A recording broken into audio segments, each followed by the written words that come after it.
Assalamualaikum warahmatullahi wabarakatuh. Anak-anak Bapak, khususnya kelas 10.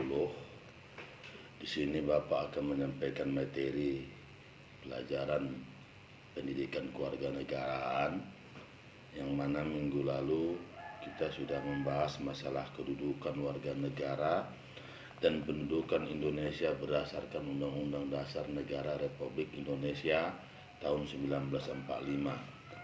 Yang punya buku paket bisa dilihat nanti ya. Lalu sekarang kita masuk pembelajaran baru, yaitu bagian C, yang mana yang akan kita bahas yaitu agama dan kepercayaan berdasarkan Undang-Undang RI tahun 1945. Indonesia awalnya disusun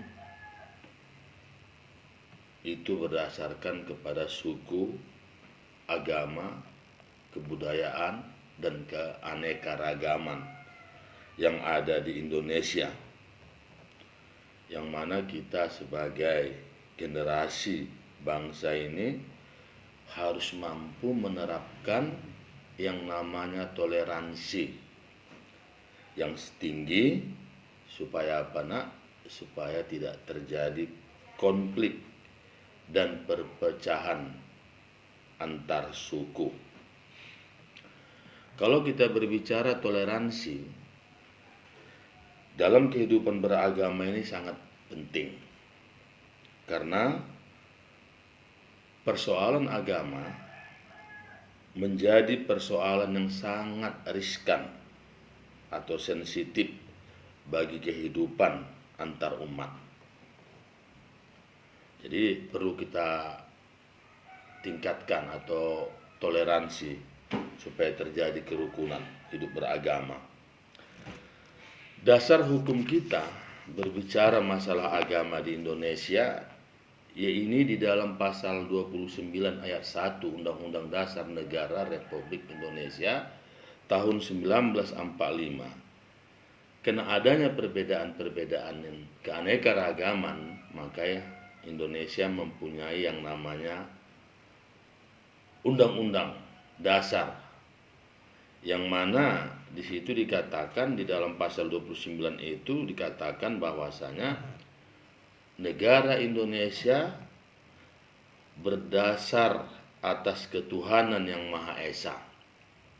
Artinya tidak ada satu agama yang berdiri menjadi landasan hukum dasar di Indonesia ini yang mana harus agama itu berbeda-beda berdasarkan kepada pasal 29 ayat 1 tadi.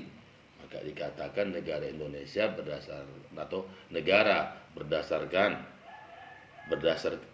atas ketuhanan yang Maha Esa. Jadi siapapun warga negara Indonesia yang ingin memeluk agama dan kepercayaan masing-masing, tidak ada paksaan untuk menentukan kamu harus agama ini, kamu harus agama ini, tidak, bebas. Ya, itu kita lihat.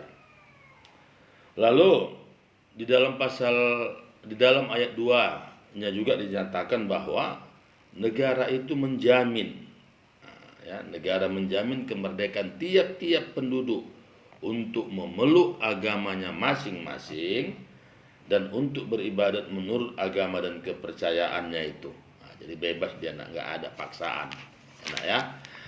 Jadi inilah saya kira tentang agama yang perlu anak Bapak pahami. Perlu saya simpulkan kembali, perlunya toleransi dalam kehidupan beragama, kerjasama supaya tercipta satu kerukunan hidup beragama.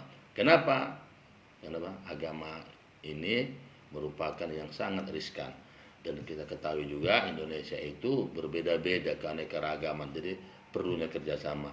Saya kiranya demikian dulu bagi anak Bapak yang punya buku paket bisa dilihat di halaman 56, 57 dan 58 serta 59. Sekian dan terima kasih. Assalamualaikum warahmatullahi wabarakatuh. Tetap semangat.